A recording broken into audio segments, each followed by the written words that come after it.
예, 안녕하십니까. 농사랑 원장입니다. 오늘은 녹내장에 대해 설명드리겠습니다. 오늘도 파이팅 하면서 설명을 잘 드리겠습니다.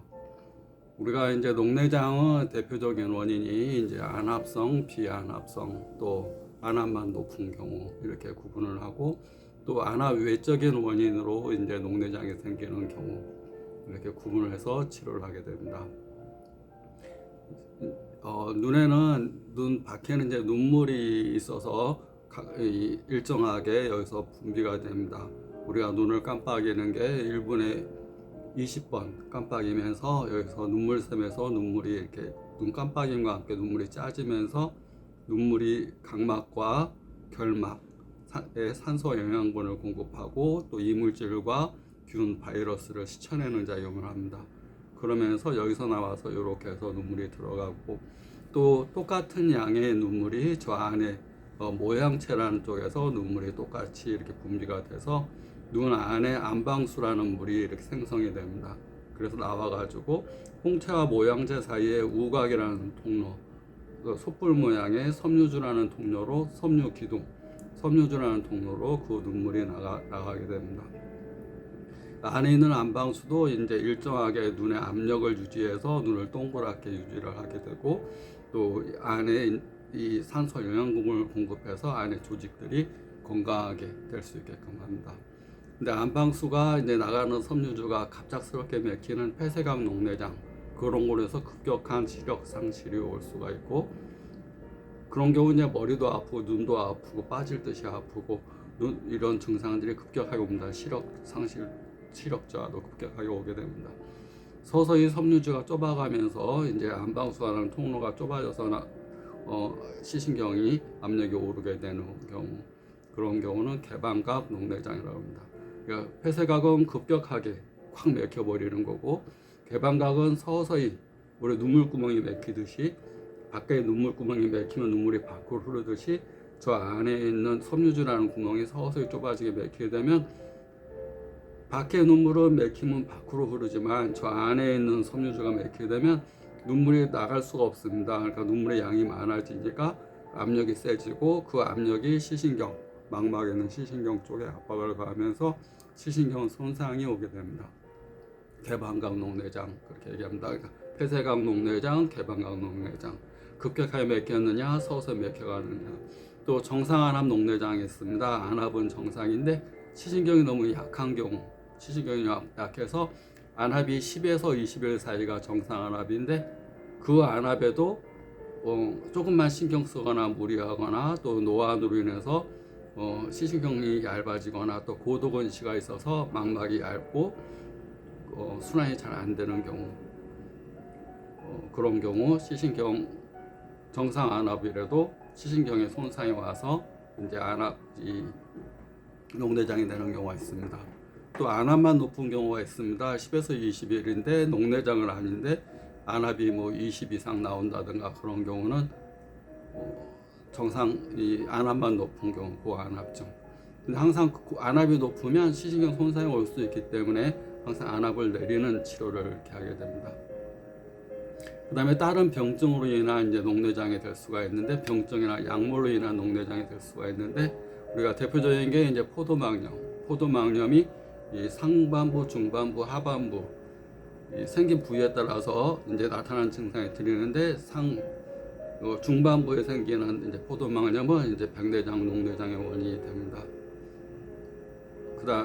그다음에 스테로이드, 약물로 인한 경우 스테로이드로 인한 녹내장, 또 이제 망막, 당뇨로 인한 이제 망막 병증에서 이 순환이 안 되고 맥히게 되면 신생혈관이 생기고, 신생혈관이 출혈이 되면서 그 찌꺼기들이 또 이제 안방수라는 통로를 막고, 그래서 생기는 신생혈관성 녹내장이 있습니다. 또 눈중풍이라는 망막혈관 폐쇄증으로 인해서 또 신생혈관이 생기고, 그런 것도 이제 녹내장의 원인이 됩니다. 또 스테로이드 약물성으로 인한 스테로이드를 복용하게 되면 녹내장과 또 백내장의 원인이 됩니다. 그래서 다양한 원인으로 녹내장이 생기기 때문에 그 원인에 맞는 치료, 항상 치료는 왜, 어떻게, 무엇을 할 것인가, 이 병, 녹내장이 생기는 원인이 무엇인가, 왜 왔는가, 그래서 어떻게 할 것인가, 그 다음에 무엇을, 어떤 한약과 어떤 침치료를 할 것인가를 선택해서 치료를 하게 됩니다. 제가 이제 침치료가 이제 굉장히 한의학의 큰 장점 가운데 하나입니다. 경험상으로, 제 경험상으로는 제가 이제 한의대에 들어가서 이제 1학년, 2학년 때까지 뭐 한의학 개론도 배우고 뭐 우리가 그 한의학 기본적인 걸 배우는데 그래도 잘 한의학을 모르게 됩니다. 그런데 제가 이제 경험을 통해서 본과 1학년 때 학교가 아닌 그 개인적으로 이제 학생들을 가르치는 그런 금호 선생님이라는 분이 있습니다. 이제 한의사 가운데서 사암침법을 이제 학생들 대상으로 그때 한 100명 모여서 수업을 듣고 이렇게 했었는데, 사암침법이라는 걸 통해서 인체의 질병과 또 인체에 생기는 병, 또 신체가 병들면 정신도 병들기 때문에 심신을 같이 치료한다. 또 인체의 네 군데 혈자리, 정격, 승격을 통해서 기운이 약하면 정격을 쓰고 사기가 실하면 승격을 쓰고, 그걸 통해서 인체를 치료하는 그런 침법을 배웠습니다. 그 침법을 배우면서 그 침법을 알기 위해서는 한의학의 음양표리, 한열, 허실이라는 8강이라는 개념과 한의학의 이론을 쭉 설명을 다시 이렇게 들으면서 아, 한의학이 그런 거구나, 아주 재미나구나, 또 실질적으로 배운 것을 침법을 통해서 실현을 하니까 이렇게 하면 그 병이 낫는구나, 이렇게 실현을 해서 참 재밌다.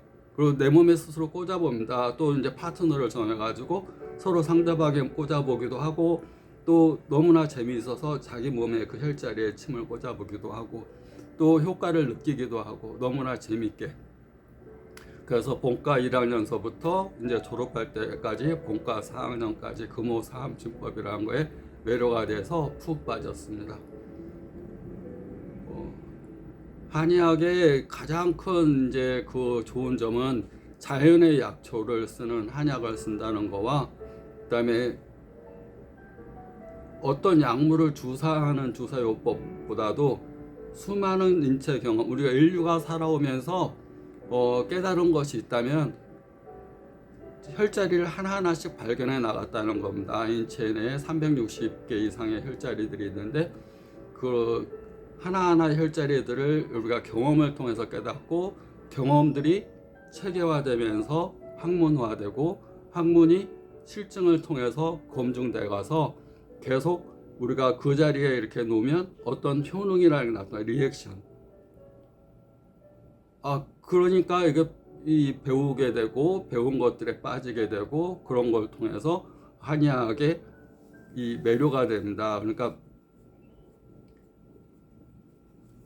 일반인들은 한의학을 이렇게 처음 좀 이렇게 접할 때 좀 어려운 점이 있는 것은, 제가 이제 한의대를 들어가서 1, 2학년 때까지 한의학을 배우면서도 그 학문을 잘 몰랐던 거나 마찬가지로 일반인들한테도 한의학에 대한 거리감이 있고 좀 이해하기 어려운 면이 있을지 모르지만, 기본적으로 혈이라는 개념은 지금 수많은 어떤 그 동물 실험을 통해서 어떤 데이터가 나오고, 그 데이터를 통해서 어떤 결과를 유출하는 그런 과정을 사람을 통해서 한 겁니다. 한 가지 약초를 가지고 어떤 병을 써보고, 한 가지 혈자리를 가지고 어떤 병을 써보고, 또 수많은 깨달음을 통해서 그런 것들에 대해서 그 지혜를 얻어서 지혜의 학문이 한의학인가 라고 생각합니다. 우리가 지식을 통해서 배우는 것이 아니라 지식을 배운 후에 지혜의 깨달음이 있어서 치료를 하는 학문. 그래서 지식과 지혜가 합쳐져서 그 다음에 이 자기의 직관이라는 게 있습니다. 우리가 배운 걸로 끝나면 그냥 학생이지만, 또 그 수많은 이 경험을 통해서 지혜가 쌓이고, 지식과 지혜가 자기 몸에 익어서 말로 표현할 수 없는 직감, 그걸 우리가 촉이라고 그렇게 표현하기도 하고 감이라고 표현하기도 하고 어떤 자기의 필링, 느낌이라고 표현하기도 하고. 그래서 같은 병에 같은 병의 환자가 여러 명, 10명 있다 그래도 다 치료법이 조금씩 틀립니다. 그 사람이 갖고 있는 10인 10색의 정기 허실, 기운이 실하고 차이가 실한지, 그 사람의 내부 장기가 어떤지. 우리가 이제 내과를 가게 되면 어디가 아파요? 그러면 아스피린. 어떤 증상에 똑같은 약을 처방합니다.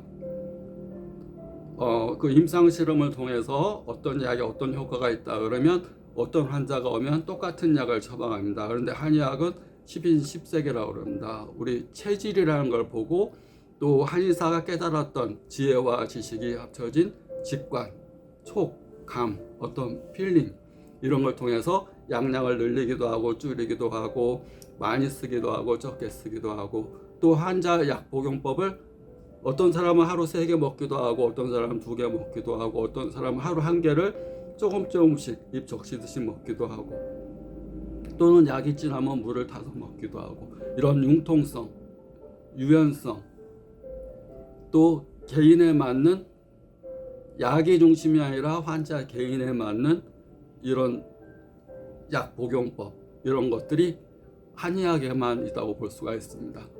양약은 먹으면 쉬고 30분에 먹으세요 또 먹는 거지만 한약은 그렇지 않습니다. 항상 빈속에 조금씩, 자주, 여러 번, 약이 아니라 내 몸에 맞춰서, 이 기준이 중요하고, 침자리도 마찬가지입니다. 침도 어떤 사람은 5개 놓을 거고 어떤 사람은 10개 놓을 거고 어떤 사람은 15개 놓을 거고, 그 사람이 기운이 약하다 그러면 침 개수를 적게 놓을 거고, 기운이 실하고 뚱뚱하고 침에 대한 감각이 둔하다 그러면 침을 더 많이 놓을 거고 시간도 더 많이 유침이라는 걸 하게 됩니다. 유침이라는 건 침을 오랜 시간 꽂고 있는 건데, 우리가 이제 침을 여기다 놓으면 일체를 한 바퀴 삥 돌아서 다시 이 자리에 침 기운이 오는데 28분 48초라고 대략 경험상 그렇게 얘기를 합니다. 누적된 경험입니다. 개인 경험이 아니고 누적된 경험들이 쌓여서 28분 48초. 그래서 일반적으로 이제 한의원에서 침 치료하는 시간은 25분에서 30분 사이가 되면 침을 뺍니다. 이게 약물 주사라면 침 꽂고 침 맞고 있을 이유가 없습니다. 근데 침의 이치는 약을 주사하는 게 아니라 경락이라는 기라는 에너지의 통로를 내가 여기다 침을 꽂으면 쭉 한 바퀴 돌아서 다시 이 자리에 오는 시간을 28분 48초 정도로 잡기 때문에 그렇습니다. 그래서 유침이라는 걸 하게 됩니다. 침을 꽂고 머무는 시간. 그런데 이 시간도 틀립니다. 만약에 3살짜리, 4살짜리가 왔다 그러면 유침을 하지 않습니다. 찔러서 바로 뺍니다.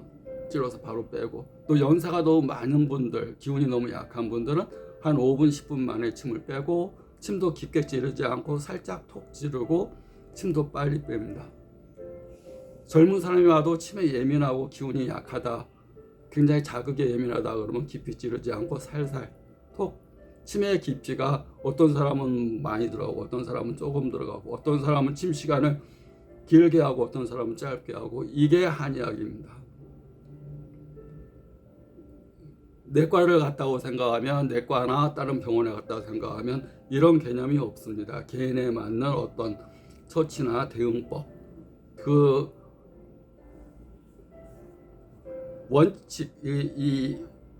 원칙이 이 침이나 한약의 원칙이 있는 게 아니라 상대에 맞는 대응법, 치료법들이 양방에는 부족하거나 없다면 한방에는 항상 상대의 체질이 양인인지 음인인지, 가장 기본적으로 체질을 모른다 그러면 그냥 양인인지 음인인지 생각합니다. 두 종류가 있다 봅니다. 저 사람은 활발한 사람이야, 이 사람은 조용한 사람이야, 저 사람은 열이 많은 사람이야, 저 사람은 찬 사람이야, 저 사람은 활동하길 좋아해, 이 사람은 조용히 있길 좋아해. 양인 음인 구분을 하고, 좀 더 세분해서 양이 더 많은 사람, 양이 더 적은 사람, 태양인 소양인, 음이 더 많은 사람, 음이 더 적은 사람, 태음인 소음인 구분을 합니다. 이게 한의학이고, 이게 굉장히 재미있고 지혜의 수많은 지혜가 쌓인 거다 생각하시면 됩니다. 이걸 그냥 과학이라는 걸로 생각하지 마시고 지혜라고 생각하시면 됩니다. 조상 때부터 수많은 인간이란 인상 실험을 통해서 쌓여진 지혜의 덩어리다 생각하시고, 또 한의원마다 신법이 좀 다르고 약 쓰는 게 조금 다르다고 그러면 그것이 큰 장점이다 생각하시면 됩니다. 아까 얘기했듯이 지식 똑같이 배웠습니다. 경험은 틀립니다. 그래서 지혜를 쌓습니다. 지식과 지혜가 쌓여서 그 사람의 관점 또는 직관 또 촉이나 감이나 직관은 다 틀릴 수 있습니다. 그 사람이 쌓아온 경험이 다르기 때문에 그에 맞춰서 환자를 치료하는 지혜의 치료법이다 생각하시면 됩니다. 녹내장 이런 치료를 받으면 많이 좋아질 수 있고, 또 안압만 높다고 오는 게 아니고 아까 얘기한 여러 가지 안압성, 비안압성, 안압만 높은 경우, 시신경이 약한 경우, 또 약물로 인한 스테로이드로 인한 경우, 포도막염이나 당뇨망막병증이나 또 눈중풍, 망막혈관 폐쇄증이나 이런 걸로 인한 경우들이 또 녹내장이 온다고 볼 수 있고, 그에 맞는 치료를 받으면 많이 좋아질 수 있습니다. 오늘도 화이팅 화이팅 화이팅!